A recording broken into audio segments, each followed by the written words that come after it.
Hi everyone, and welcome to our webinar.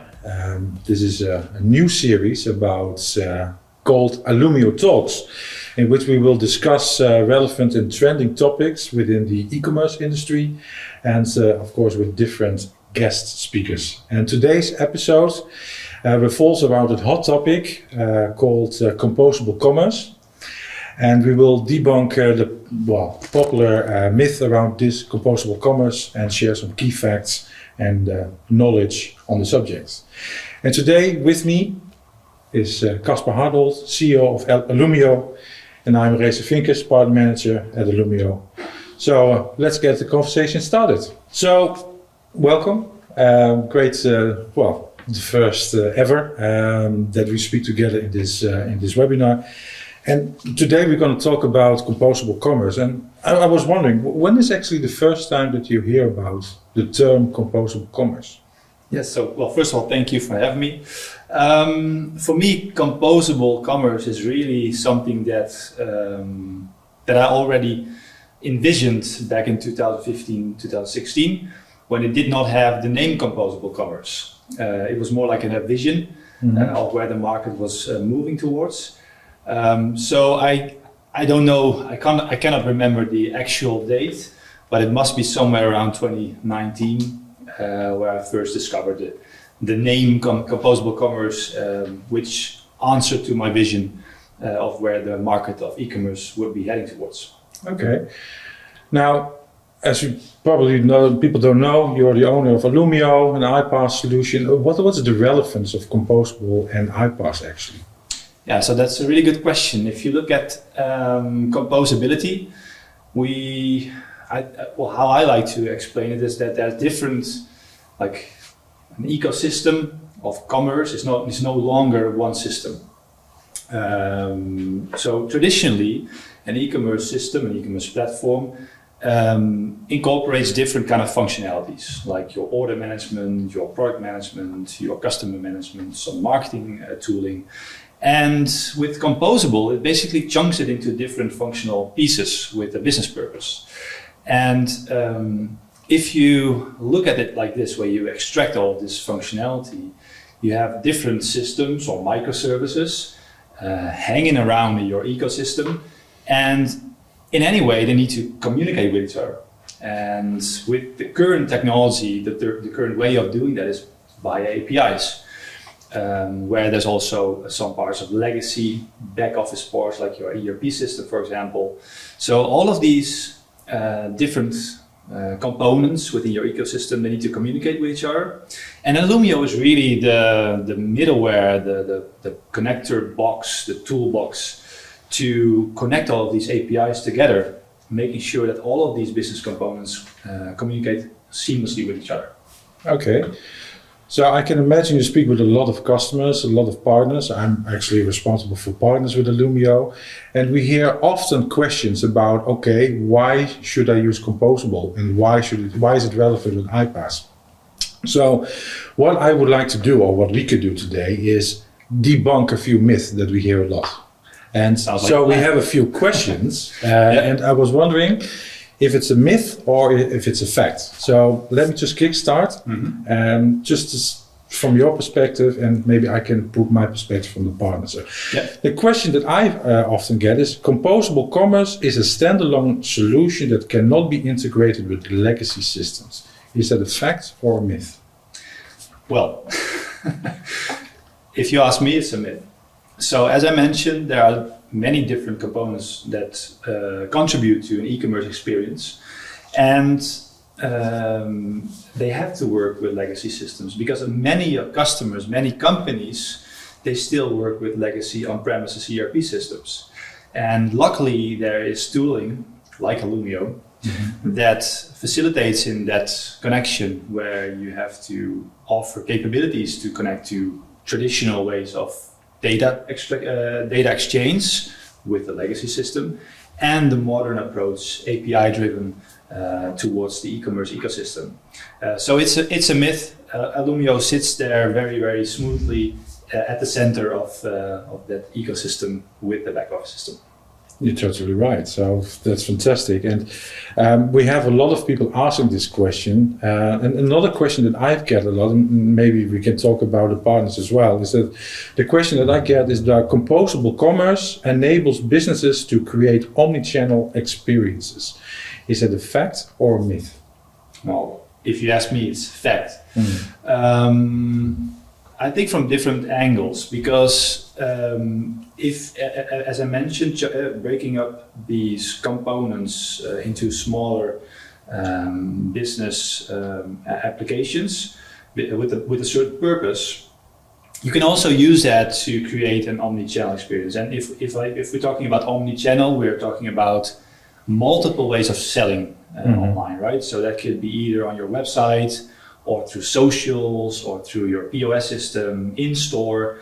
And they all have a certain set of features. It's all technology. And if they're all small components, they can also interact with each other. So from that angle, yes, I think it's a fact. Okay. This may be a good intermezzo just to say, because we understand composable, but maybe a lot of people who are watching today don't know what composable. I often hear that composable is, well, actually somewhat like a Lego block. Do you agree with that? Can you just explain what composable actually is in layman terms? Yeah, so I understand. Well, first of all, I think it's also a marketing term. It's a way to let people identify with the actual purpose of composability. And you could look at it like Lego blocks. To me, I personally think it should be a set of Lego blocks with a certain purpose. And so you have this you create some cool Lego with a certain purpose, one to drive and the other one to steer, well, maybe not steer, but the other one to sail and the other one to fly. And combining those offers a total package, a total experience. And so but I think it's still kind of abstract, right? So if we zoom into this a little bit further, if you look at composable e-commerce, we're talking about offering for example, a tool. Let's make it very simple, as simple as possible. A tool to do product information management. Doing product information management from a traditional point of view was done in an e-commerce platform, but with limited capabilities. No workflows, no extensive user rights and roles, no publishing to different channels, etc. So now with all of these evolution going on in the market where there are different tooling for specific purposes, you get companies like Alumio or InRiver that offer product information management tooling with a lot of functionality to contribute to e-commerce, the e-commerce experience. And if you extract that from the e-commerce platform, that's what I think is like a set of Lego blocks with a purpose. And you can apply that to different aspects of the commerce experience. Okay, interesting. So often what I hear also is that people find it difficult to understand composable versus headless. There's a difference, but often used maybe wrongly. But we can talk about it another time. I was wondering about another question. Composable commerce is only suitable for businesses in the retail industry and cannot be applied to other sectors. Is that a fact or a myth? Well, that's a myth. Actually, because composability is a philosophy, is a way of thinking. And there are even companies incorporating composability within their day-to-day jobs, within how they organize the company. So it's really a way of looking at the way you do business than to a specific industry. So yes, it's very suitable for retail, but you'll do business to business. I think business to business is a perfect example where composability could be very, very powerful. Because these kind of companies, they need to adapt and transform so quickly that if they would do it in a traditional way, in a monolith way, it's going to be a tremendous, extreme, huge project, like migrating your traditional ERP system to a new ERP system. So I think composability can be very powerful throughout different industries. Yeah. You mentioned monolith. What do you mean by that? Yeah, monolith is, how I would explain it is basically one big application with everything inside. And it's all tied together. You cannot use it separately. And therefore you cannot upgrade a part or interchange a part. And usually with, from a digital perspective, monolith e-commerce platforms, if you would have to do some kind of tweaking or enhancement updates, security patches, doing that in an e-commerce platform, a monolith e-commerce platform, is extremely difficult. It's time consuming, it's limiting, it's inflexible, and that is what composability brings to the table. Scalability, flexibility, the way to upgrade easily, etc. Interesting. And also wondering, are you referring about the customer journey, about the experience, how the customer, or is it more from the user more efficient? From which end of view is it most relevant? It has two sides. From a customer point of view, the customer has different growing demands of requirements. So their shopping experience has changed over the last couple of years. And if you look at the last decade, it's like a tremendous change. So to be able to adopt to trends, which customers adapt very fast and they want to use it right now and today. And if you're not adapting to it, they just leave you as a brand and just buy somewhere else, right? So from a customer perspective, I think it's really important that new features can be brought to them, and looking at that from the perspective of the user, being able to actually provide that requires a small bit of functionality that, from a monolith perspective, cannot be pushed easily into the market, but with composability can be applied way faster. For example, maybe a checkout process is there's a different experience nowadays than 5 years ago. Just adjusting that checkout experience to the new demands of the customer is very hard in a monolith, but with composability it's way easier. Okay. So you explain from the consumer perspective, from the provider, the technology, or the shop itself. We both work for Alumio. We're actually the glue that makes both ends work. How could, for example, an ipaas be utilized in this? Very good question. And to zoom into this statement about gluing things together, I think that's a nice angle, because I think that gluing things together is something that creates like a Frankenstein or the new monolith, the new IT spaghetti. But people tend to call it that way, which is very common. I like to call it as Velcro. So providing Alumio is your Velcro. It's the way to connect things, but also the ability to remove it and adjust it again or connect it again. And being able to provide that Velcro gives a way, gives the user the business, the company, a way to implement something for a specific purpose, maybe a new marketplace, Velcroing it to another composable element of the e-commerce experience, and when it's not working properly, you just disconnect it. And that's where Alumio sits. Giving that level of flexibility and scalability to the companies. So exchanging or optimizing, improving, changing or adding new features and functionalities to make sure that the customer experience is optimized. Okay, interesting.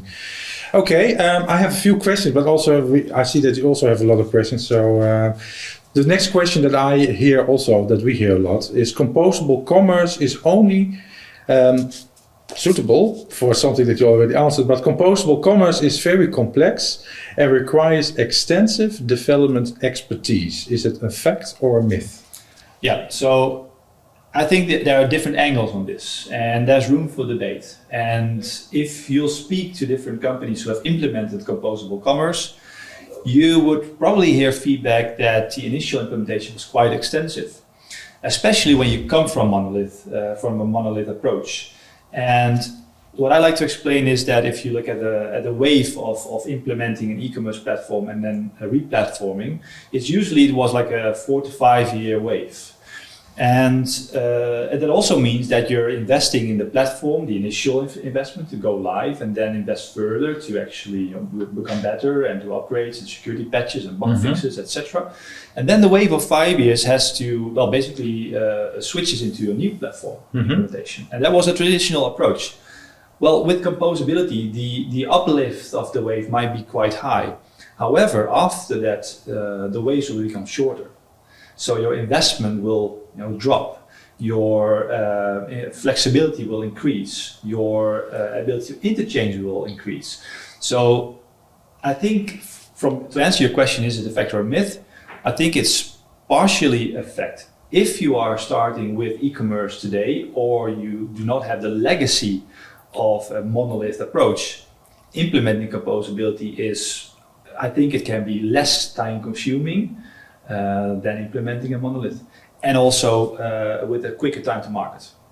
And would you also agree that, of course, embracing new technologies, let's say embedding an ipaas into the whole chain, that takes time of learning, understanding, maybe another way of thinking.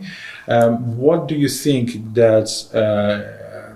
Do you think that a technology or a new technology needs to provide that knowledge or expertise or hand-holding in order to become successful in the setup of Composable?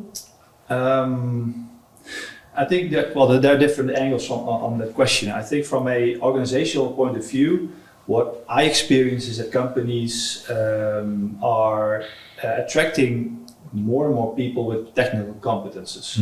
So more and more companies start to have a hybrid workforce with agencies, system integrators, technology providers, obviously, but also their own technical people.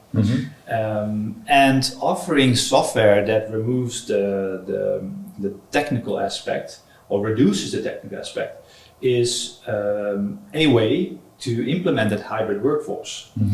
So from an organizational point of view, that offers a lot of value, and educating your people to work in a software solution like Alumio means that you're doing these configurations without programming, but everybody's doing them in the same way.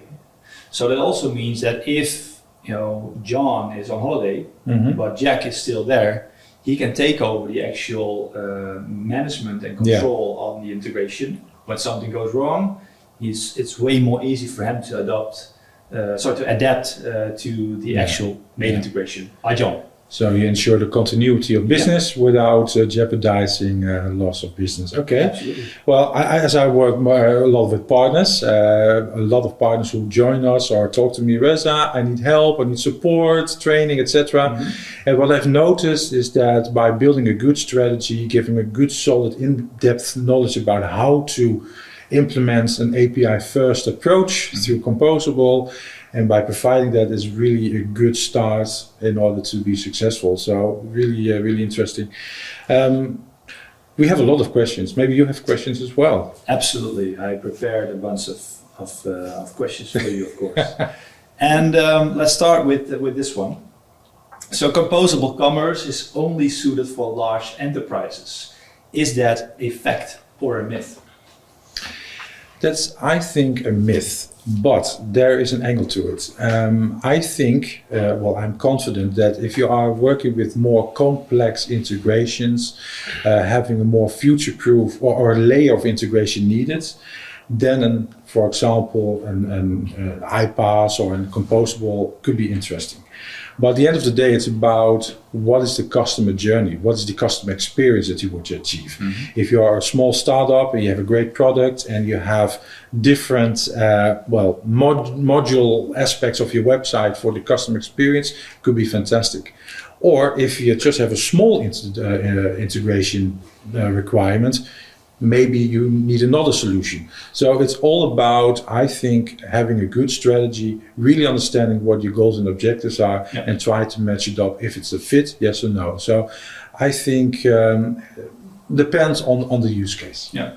Well, if I can add a little bit there from my point of view. I think that large enterprises, they struggle way more with implementing new approaches. It's a lot of, there's a lot of change management to be done there. That's correct. The biggest issues within larger companies is not technology, it's always people, right? And from so if you're a smaller company, mid-size or maybe even startup, implementing new approaches, new technology or new philosophies like agile or composable commerce is way more easy because you can adapt to the processes and the technology that has been offered. So from that angle, it can be cheap, fast, and efficient. Yeah. But again, there are different angles and takes on that. Yeah. So adaptability is definitely key in a lot of other aspects. Great. Yeah. Maybe you have other questions. Oh, of course. I prepared a good. Yeah.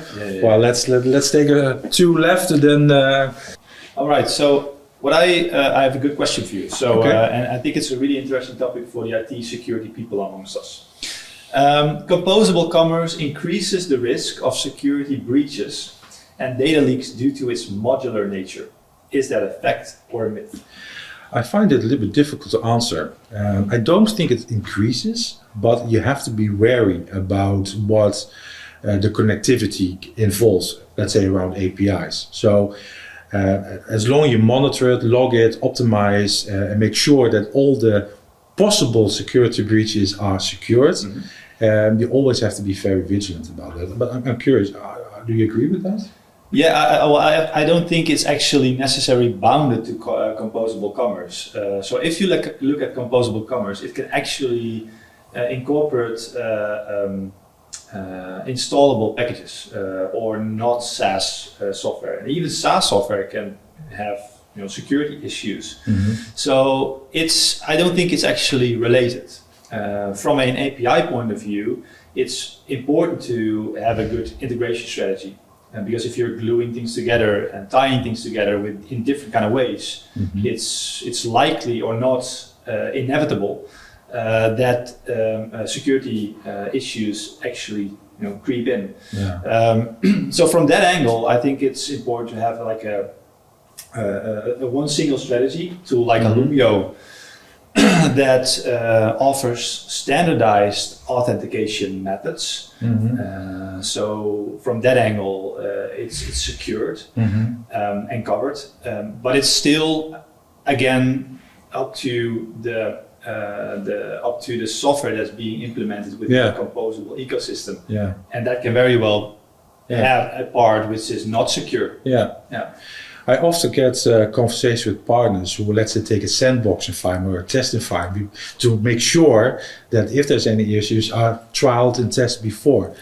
Is that a strategy that you recommend when going through a live integration? Yeah, regardless on any kind of implementation that you do. But your strategy of promoting new features to the production actually is a little bit different if you have an ecosystem with multiple specific purpose software. So think about your PIM module. That can very well be SaaS, which automates automatically. You don't need to do anything from a security point of view. That's the responsibility of the vendor, of the supplier. On the other hand, you can have some kind of self-built microservice, which you need to upgrade manually, or you're hosting on your own cloud service, for example. So I think from that angle, it takes a little bit of a different approach for IT and security, but that doesn't really matter in comparison to one big system. And I think looking at this from a monolithic point of view, it becomes extremely difficult to upgrade and to maintain over time. So in my experience, I've seen monolith e-commerce platform upgrades taking around 3 months when there are already multiple other upgrades available. So you're always running behind when you actually want to run ahead of the curve, right? So that's, And you met about a question about security, etc. do you also agree, and that's what I agree with a lot of my partners about, have a real good solid vendor selection? You're really asking the questions of the, let's say, the platforms that you would like to use, or ERP, PIM, or whatever. Yeah. How do you deal with data? How do you deal with security and or SLAs? Is that, I think that is really highly recommended even before doing the integration. Is that something that you see as well? Yeah, like the entire market is demanding more and more standards and certificates regarding security, and I think that's a good development in the market. Yeah. So yes, from my experience, requiring certain security or InfoSec requirements is very standard and very normal, and I would recommend that to everybody. Okay. Great stuff. Let's take the last question, and I'm keen. Really interesting to wrap this up. The last question is: should we rebrand this to Mythbusters or Alumio Busters? Well, that's a very good question. So let me wrap up with this one. You need a huge budget if you want to go composable. Is that a fact or a myth? I find that a myth because. From an e-commerce perspective, let's say you want to have a real good customer experience. So you're building the building blocks based on first your product, your service, but also applicable to your target audience. And you can make it as expensive as possible, but by really understanding your target audience, your ICP or your ideal customer profile, your personas, you can really build those modular elements into your e-commerce platform and take the real conversion out of that because it's built on the demand. However, what I do see often is that people like to add more features that is not relevant. So try to be realistic. Is this what the client wants, or is it something that we like? So let's not overspend too much, but be realistic. What is that? The goal that you would like to achieve. Like the discussion, but we're now implementing a new software system. Yes. And now we need to adapt our processes, but we've always done it in this way. So we don't want to adapt to those processes that's being offered by the system. Yes. And if you decide to go that route, you're adjusting the systems that you're purchasing, spending way too much money. But that's regardless of composability. Yeah. If I look at the conversation that I'm having with the businesses in my portfolio, a lot of them have switched from building versus buying.